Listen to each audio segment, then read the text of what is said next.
Hi dears, welcome back to variety recipes. രാവിലെ തിരക്കുള്ള സമയത്ത് നമുക്ക് വളരെ പെട്ടെന്ന് ഉണ്ടാക്കാൻ പറ്റിയൊരു ചട്നിയുടെ റെസിപ്പിയാണ് ഞാൻ ഇന്ന് ഷെയർ ചെയ്യാൻ പോകുന്നത്.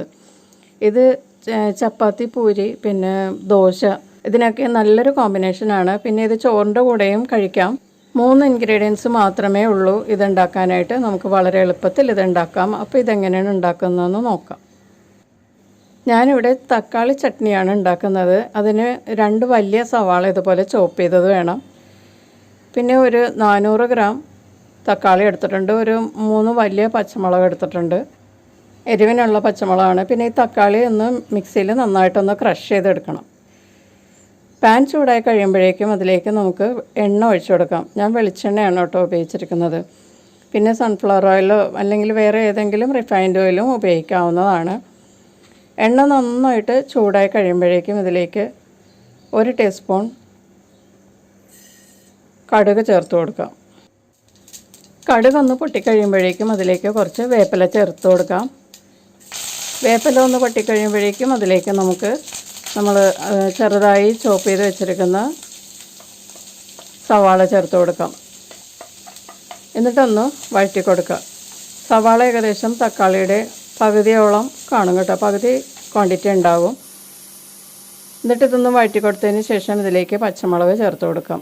എരിവ് കുറവുള്ള പച്ചമുളകാണ് കേട്ടോ ഞാൻ ഈ ചേർക്കുന്നത്. ചെറുതായി കട്ട് ചെയ്ത് ചേർക്കുക. ഇപ്പോൾ പച്ചമുളക് ഇതിൽ കിടന്ന് നന്നായിട്ട് സോട്ടാകണം. ഈ കറിയിൽ ഈ പച്ചമുളക് കിടന്നാൽ നല്ല ടേസ്റ്റാണ് കേട്ടോ. അപ്പോൾ അതുകൊണ്ട് പച്ചമുളക്, ഈ എരിവില്ലാത്ത പച്ചമുളക് നിങ്ങൾക്ക് കിട്ടുകയാണെങ്കിൽ അത് തന്നെ ഈ കറിയിലേക്ക് ചേർക്കാൻ നോക്കാം. സവാളയുടെ നിറം ഒന്ന് ചേഞ്ചായി വരുന്നത് വരെ നന്നായിട്ട് വഴറ്റി കൊടുക്കുക. അതിനുശേഷം 1/4 ടീസ്പൂൺ മഞ്ഞൾപ്പൊടി ചേർക്കുക.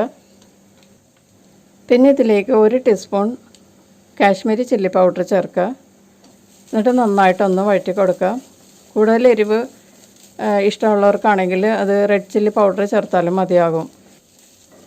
എന്നിട്ട് ഈ പൊടികളുടെ പച്ചമണമൊക്കെ നന്നായിട്ട് മാറുന്നത് വരെ വഴറ്റി കൊടുക്കുക.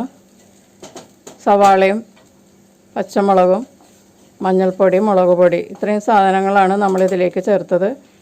അതൊന്ന് നന്നായിട്ട് മൂത്ത് കഴിയുമ്പോഴേക്കും ഇതിലേക്ക് നമ്മൾ മിക്സിയുടെ ജാറിൽ ക്രഷ് ചെയ്തെടുത്ത തക്കാളി ചേർത്ത് കൊടുക്കാം.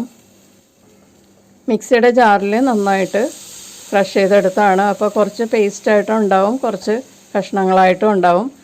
അങ്ങനെയാണ് ഈ കറിയിലേക്ക് ചേർക്കേണ്ടത്. എന്നിട്ട് നന്നായിട്ട് മിക്സ് ചെയ്ത് കൊടുക്കുക.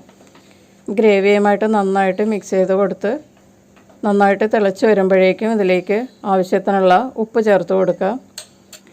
ഉപ്പ് ചേർത്തിട്ട് നന്നായിട്ട് മിക്സ് ചെയ്യുക. തക്കാളിയൊക്കെ ഒന്ന് കുക്കാകാൻ വേണ്ടിയിട്ട് നമുക്കൊരു 1/2 കപ്പ് വെള്ളം ചേർത്ത് കൊടുക്കാം. എന്നിട്ട് മിക്സ് ചെയ്തതിന് ശേഷം മൂടി വെച്ച് നമുക്കൊരു 5 മിനിറ്റ് കുക്ക് ചെയ്യാം. അപ്പോൾ ഇതിലെ എണ്ണയൊക്കെ നന്നായിട്ട് തെളിയും, ഈ ചട്നിയൊക്കെ നന്നായിട്ട് കുറുകി വരും.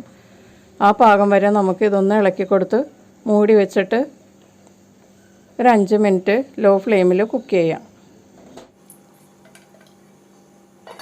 5 മിനിറ്റിന് ശേഷം തുറന്ന് മിക്സ് ചെയ്തതിന് ശേഷം നമുക്കിത് സെർവ് ചെയ്യാം. ഞാനിപ്പോൾ ഇത് ദോശയുടെ കൂടെ കഴിക്കാൻ പോകുന്നത്. ഇത് ചെറുപയർ ഉഴുന്ന് ദോശയാണ്. ചെറുപയറും ഉഴുന്നും ഈക്വലായിട്ട് എടുത്ത് കുതിർത്തി അരച്ചെടുത്താണ്. പൊങ്ങാനൊന്നും വെക്കേണ്ട ആവശ്യമില്ല. അരച്ചെടുത്ത ഉടനെ തന്നെ ചുട്ടതാണിത്. വളരെ നേരിയതായിട്ടുള്ള ദോശ നമുക്ക് ഉണ്ടാക്കിയെടുക്കാൻ പറ്റും. വളരെ നല്ല ഹെൽത്തി ആയിട്ടുള്ളൊരു ദോശയാണത്. ചെറുപയറും ഉഴുന്നും കൂടി മിക്സ് ചെയ്ത് കുതിർത്തിയിട്ട് അരച്ചെടുത്തിട്ട് ഉണ്ടാക്കുന്ന ദോശ. അതിൻ്റെ കൂടെ ഈ ചട്നി വളരെ നല്ല ടേസ്റ്റാണ്. സാധാരണ ദോശയ്ക്കും നല്ലതാണ്. അപ്പോൾ എല്ലാവരും ട്രൈ ചെയ്ത് നോക്കുക. നമുക്ക് വീണ്ടും അടുത്ത റെസിപ്പിയിൽ കാണാം. Thank you.